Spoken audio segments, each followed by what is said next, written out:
দেখবেন যে এই সরকার, বর্তমান সরকার রাষ্ট্র পরিচালনার দায়িত্বে আসার পরে হাম এবং রুবেলা টিকা নিয়ে আপনারা দেখেছিলেন একটি খুব অসহনীয় অবস্থা তৈরি হয়েছিল। সেটি কিন্তু এই সরকারের দায় ছিল না। কিন্তু আপনারা দেখেছেন মাননীয় প্রধানমন্ত্রী পার্লামেন্টে দাঁড়িয়ে যে সমস্ত শোকাহত পরিবার আছে, যারা সন্তান হারিয়েছেন, যারা স্বজন হারিয়েছেন, তাদের কাছে দুঃখ প্রকাশ করেছেন।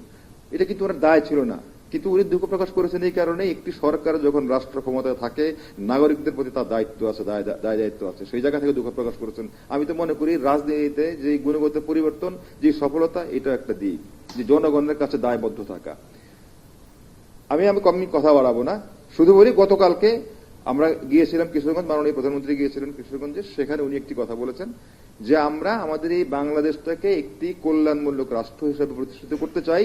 এই কল্যাণমূলক রাষ্ট্রের ধারণাটা হচ্ছে এটা, যে এই রাষ্ট্রের প্রতি জনগণ যেমন দায়বদ্ধ, জনগণের প্রতি রাষ্ট্র যেমন দায়বদ্ধ, জনগণের দায়িত্ব রাষ্ট্রের প্রতি আছে, রাষ্ট্র দায়িত্ব জনগণের প্রতি আছে।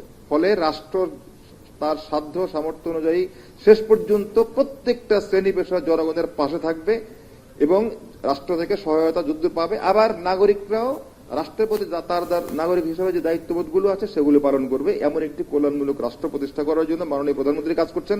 মাননীয় প্রধানমন্ত্রীর টিমে এই আপনারা যারা রয়েছেন মঞ্চে সবাই কাজ করছেন, এবং আপনারা যারা আছেন আমরা সবাই মিলে কাজ করছি। কারণ হচ্ছে যে কথাটা মাননীয় প্রধানমন্ত্রী বলেন সবার জন্য। আমি মনে করি আজকে যে আমরা এখানে এসেছি কিংবা আসছেন না, আমরা এক একজনের সম্পর্কে এক একটা বন্দনা করতে করতে 10 মিনিট পরে আমরা বলি যে বর্তমান যে সরকারটি যাত্রা শুরু করেছে, এই সরকারটি এই বন্দনা রাজনীতি থেকে শুরু করে বেরিয়ে এসেছে, এবং এই ধরনের আরো যে সমস্যাগুলো আমাদের উপরে চাপিয়ে দেওয়া হয়েছিল আমরা সেখান থেকে বেরিয়ে এসেছি।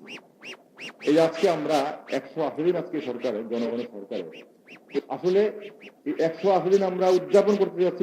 গভর্নমেন্ট আসলে সারা বিশ্ব দেশে দেশেই বলা হয় যে 100 দিন হচ্ছে হানিমুন পিরিয়ড এবং 6 মাস পূর্তি করবো।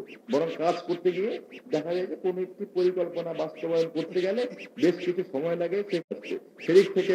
সেদিক থেকে আজকে হয়তো 180 দিন আমরা নির্ধারণ করেছি। এই গেল একটা দিন, আরেকটা থেকে আজকে আসলে আমরা 180 দিন করেছি।